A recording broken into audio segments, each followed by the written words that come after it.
یہاں سے بھی آواز نشر ہوگی اور وہاں بھی اخلاقی توانائیوں کا مظاہرہ کیا جائے گا. نعرہ لگائیے. ایسے نہیں، شیر ہندوستان آئے ہیں، شیر رضا آئے ہیں، مفتی سلمان ازہری آئے ہیں، تو ایسا استقبالیہ پیش کیجئے کہ اس میں اعتدال بھی ہو، احتیاط بھی ہو اور جوش عقیدت کا غلبہ بھی ہو. تو نعرہ لگائیں گے. تیار ہیں؟ ذرا کتنے تیار ہیں آپ مجھے بتا دیجئے گا. ماشاءاللہ. نعرہ تکبیر. آواز دوگنی کر دیجئے. یہ ٹھہر کے کہنے کا وقت نہیں ہے کہ آپ زور سے بولیے. ماشاءاللہ آپ کا سینہ بہت مضبوط ہے، اس لیے کہ ایک محافظ ناموس رسالت کی زیارت کے لیے آئے ہیں آپ. تو کتنے تیار ہیں نعرے سے بتا دیجئے گا. میں یہ چاہتا ہوں جہاں پر آ کر ہم رکے تھے وہیں سے ہم پھر آگے بڑھتے ہیں. ہم رکے تھے کہاں آ کر؟ کچھ دیر کی خاموشی ہے، اس کے بعد ہم آگے بڑھتے ہیں. اس لیے کہ مجھے کوئی شعر اب یاد کرانے کی ضرورت نہیں اور نہ ہی کسی کے سامنے کچھ بولنے کی ضرورت ہے. حالات تو ایسے تھے کہ جو نان مسلم تھے وہ بھی ہمیں جیل میں دیکھ کر یہی کہتے تھے کہ آپ ہی نے کہا یہ فلاں بات. ہم نے کہا اللہ تبارک و تعالیٰ نے تم کو بھی یاد کرا دیا. میرے عزیزو، ستیزہ کار رہا ہے ازل سے تا امروز، شرار ابو لہبی سے چراغ مصطفی بھی. یہ آج کل کے معاملات نہیں، ابتدا سے حق اور باطل کے معرکے ہوتے رہے. لیکن ایک بات میں آپ سب کو بتانا چاہتا ہوں، مظفر کو مقید نہ سمجھ اے سیاد. سیدنا مظفر حسین کچھوچوی رحمت اللہ تعالیٰ علیہ جیل گئے تھے، قید میں تھے. تب انہوں نے یہ شعر کہا تھا کہ مظفر کو مقید نہ سمجھ اے سیاد، میری یہ اسیری بھی سنت آبائی ہے. میرے آبا و اجداد کی سنت ہے جس پر میں عمل کر کے آ رہا ہوں. میرے بزرگوں کی یہ سنت تھی. بہرحال جن کو جس راستے سے مجھے گزارنا تھا، لوگوں کے دلوں میں یہ ٹھنڈک تھی شاید کہ زبان بند کر کے چند دنوں کے لیے قید کر دیا جائے، مگر میرا عقیدہ یہ تھا کہ اللہ تبارک و تعالی جب تک چاہے کہ کوئی اس کے لیے پابندی نہیں لگا سکتا. وَإِن يَمْسَسْكَ اللَّهُ بِضُرٍّ فَلَا كَاشِفَ لَهُ إِلَّا هُوَ.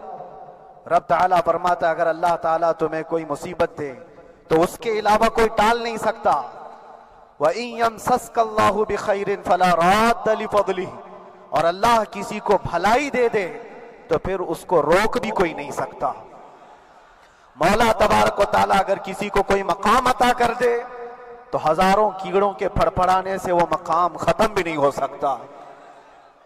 اللہ تبارک و تعالیٰ جس کو بڑھانا چاہے اس کے لیے کوئی راستہ رکاوٹ نہیں بن سکتا. اس لیے کہ ہم نے تاریخ میں دیکھا ہے پیبند لگے کپڑے پہننے والے، پیروں میں چپل نہیں تھے، جن کے ناخن تک اکھڑ جاتے تھے، لیکن وہ جب چلتے تھے قیصر و کسریٰ بھی کانپتے تھے. جن کا ہی یہ نعرہ تھا ٹل نہ سکتے تھے جنگ میں اگر اڑ جاتے تھے، پاؤں شیروں کے بھی میدان سے اکھڑ جاتے تھے، حق سے سرکش ہوا کوئی تو بگڑ جاتے تھے. ارے تیغ کیا چیز ہے، ہم توپ سے بھی لڑ جاتے تھے. یہ وہ صحابہ کرام اور اسلاف کرام، ان کا یہ معمول تھا.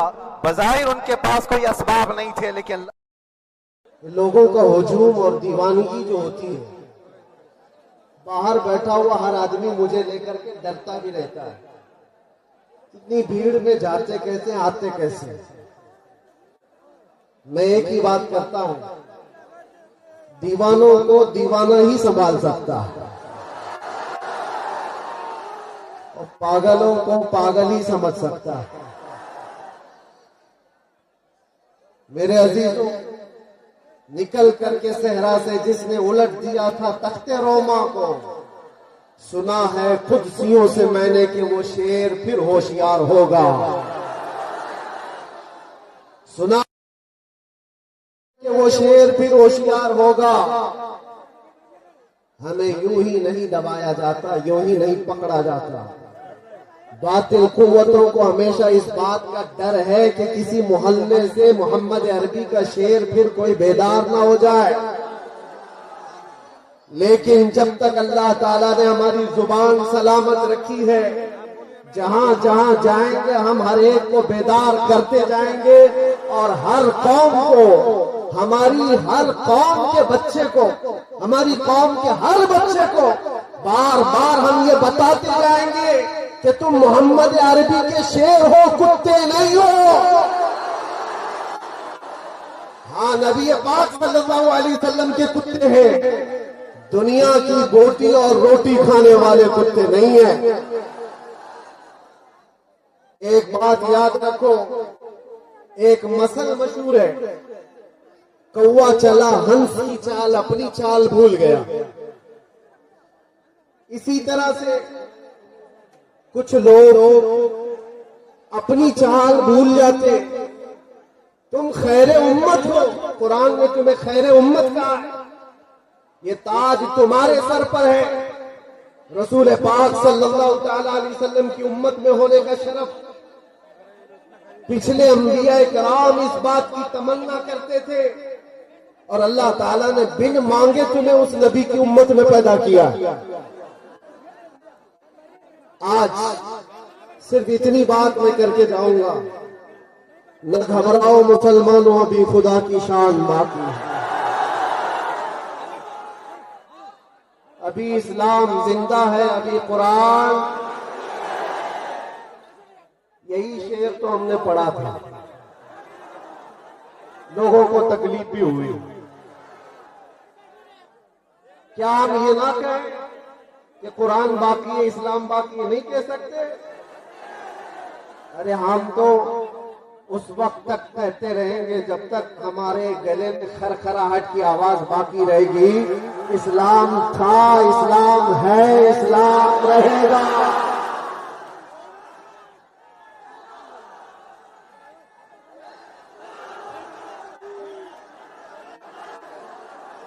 آپ سب کی ایک ذمہ داری ہے، ایک ذمہ داری ہے. تمہارے جوش کا اگر کسی نے غلط استعمال کر لیا تو بہت برا حال ہوگا. تمہارے پاس ایمان کی دولت ہے، عشق رسول کی دولت ہے، جوش و جذبہ ہے. مجھے اچھی طرح سے پتا ہے یہ مجمع جو جمع ہوا ہے نامردوں کا مجمع تھوڑی نہ ہے. نبی پاک صلی اللہ تعالی علیہ وسلم کی محبت میں آئے ہوئے لوگ ہیں، لیکن تمہارے جوش اور جذبے کو اگر کسی نے غلط استعمال کر لیا تو تمہاری زندگی بھی برباد ہے اور آخرت بھی برباد. اسی لیے اپنے جوش کے ساتھ ہوش کا استعمال کرو. تمہاری جوانی، تمہارا چال، تمہاری چال چلن دنیا داروں کے لیے نہیں ہے، محمد عربی صلی اللہ علیہ وسلم کے لیے. ایک بات مجھے بتاؤ نوجوانوں، اگر تمہاری زندگی اس بات پر آ گئی تو پھر ہمیں محنت کرنے کی ضرورت نہیں ہے. ایک بات یہ طے کر کے جاؤ، ہمارے پاس جو کچھ ہے، ہماری جو سانسیں چل رہی ہے، یہ بھی نام مصطفیٰ پر ہے. حضور کا نام نہ ہو تو ہماری عزت کیا، ہماری زندگی کا بھی کوئی مطلب نہیں ہے. ہماری زندگی کا کوئی مطلب نہیں ہے.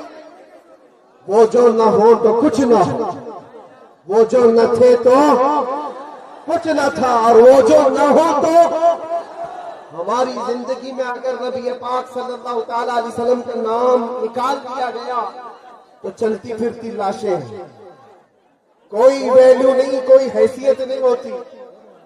اس لیے ایک بات، گانے بازے تماشے، یہ انٹرنیٹ پر بیٹھ کر خرافات کرنا، گیم، نشہ، اس سب چیزوں سے توبہ کر لو. اور ایک بات اس بات پر آ کر جم جاؤ، زندگی یہ نہیں کسی کی کسی کے لیے، زندگی ہے نبی کی.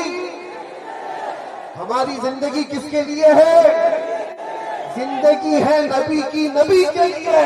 نا سمجھ مرتے ہیں زندگی کے لیے، جینا مرنا ہے سب کچھ نبی کے لیے. اور